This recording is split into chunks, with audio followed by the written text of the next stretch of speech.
analyse justement Françoise alors, de Goëla. on redescend. Tiens, Hein, on redescend. On redescend avec Laurent Wauquiez. Oui. Oui, Ça, on descend de quelques marches.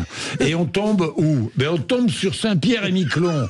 Mais non, je vous dis ça parce que ça fait du bruit depuis 2 jours, depuis qu'il a annoncé cela. D'ailleurs, il s'était bien gardé, parce qu'il était là lundi matin, il s'était bien gardé de venir me le dire lundi matin. Pourtant, je lui ai parlé des OQTF, mais il avait gardé ça sous le coude. Bien vous voyez, sûr, pour faire un effet. Pour un effet. Ah, Pourquoi vous dites il se noie? Ah bah écoutez, je ne sais pas si...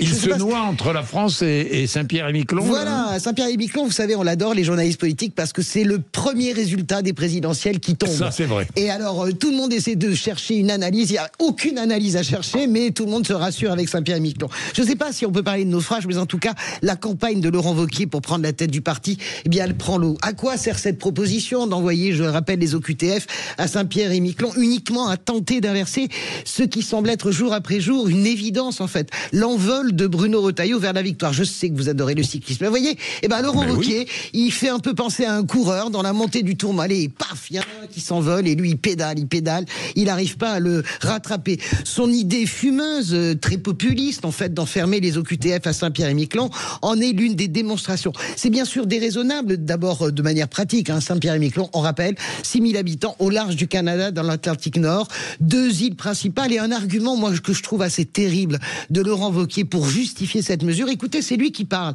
Il y fait 5 degrés en moyenne toute l'année. Il y a 146 jours de neige et de pluie par an. Ça va amener tout le monde à réfléchir. En gros, et sous-titré, eh bien, un bon coup de froid pour ces OQTF qui viennent des pays chauds, ça peut pas leur faire de mal. On se pince et on s'énerve. Manuel Valls, hier soir, le ministre des Outre-mer, lui oppose une réponse cinglante que je trouve intelligente. Saint-Pierre-et-Miquelon n'est pas un territoire de relégation. Alors que Bruno Retailleau, la campagne de Bruno Retailleau, s'est amusée sur X en invitant tous les habitants de Saint-Pierre à prendre leur carte pour pouvoir voter au Congrès. Il a donc réussi, Jean-Jacques, en fait, son buzz, mais il a raté totalement l'atterrissage. Alors pourquoi fait-il cela? Parce qu'il ne sait plus comment arrêter l'élan Retailleau à l'intérieur du parti, tout simplement. Alors entendons-nous bien, Christian, Jean-Jacques, je vous le dis tout de suite, je ne fais pas partie des gens qui basent leurs analyses sur le remplissage des salles, parce qu'on s'est tous bourrés des salles, et si on devait regarder ça, Zemmour serait déjà président de la République, et même Jean-Pierre Chevènement. Non, mais il est vrai que dans ce match, Retailleau gagne largement. Il y a des centaines de personnes qui viennent à ces meetings contre des salles un peu grises, un peu clairsemées pour Laurent Wauquiez, mais c'est surtout l'élan qu'il faut regarder, la façon dont les militants parlent des 2 candidats. Et on voit l'irrésistible attraction d'un ministre très médiatique qui continue d'ailleurs de dessiner sa stature, sa légitimité à ce poste stratégique du ministère de l'Intérieur, même sans résultat réel. Eh bien, Retailleau installe, il faut le dire, une forme de légitimité par rapport à Laurent Wauquiez. D'ailleurs, son entourage à Wauquiez avoue qu'il aurait dû rentrer au gouvernement, que c'est une erreur d'appréciation qu'il a faite, plutôt que de s'abîmer en tant que chef de l'opposition, où il est toujours couvert finalement par Marine Le Pen. Et puis, soyons clairs, les militants, comme tous les militants du monde, eh bien, ils veulent gagner la présidentielle. Et qu'est-ce qu'on regarde? Eh bien, on regarde les sondages. On voit un Laurent Wauquiez qui démarre pas, qui décroche pas de 5-6, et on voit un Retailleau à 10-12. Alors, c'est aussi, Wauquiez n'envoie pas des signes de victoire, non seulement parce qu'on comprend pas vraiment son discours, mais surtout c'est lié à sa personnalité.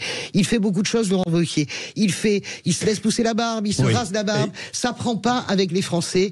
Il y a un problème d'attitude, de changement personnel. En tout cas, on regarde ça de très près. Et que me dit un proche ce matin de François Bayrou? Attention, si Wauquiez perd son congrès, ce sera une bombe humaine. Bien, Wauquiez, lorsque je l'ai parlé de son insincérité présumée, lundi, il a tiqué. Il a tiqué. Vous savez, il fait beaucoup penser à Laurent Fabius, en fait. Très brillant, avec quelque chose qui fonctionne pas avec les Français. Bien.